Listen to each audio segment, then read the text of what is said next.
So hey everyone, welcome back to another quick and very interesting tutorial where in this quick tutorial I'm going to show you how you can fix the speakers not working on any iPhone you have.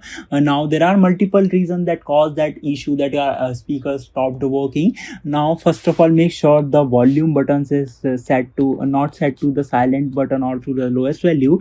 Now here the another thing that you can do is make sure the alert slider is not on the silent mode, or if you have action button as well. If it does, all the sounds that will come from an iPhone will shut off, and that might cause that might cause you to think that your speaker is not working. Now another thing that you can do, even after doing all this, if it not work, you can try hard resetting your iPhone just by pressing on the volume up button once, volume down button once, and then holding the power button for up to 10 to 15 seconds, and that will hard reset your iPhone, and that will definitely fix the issue for you.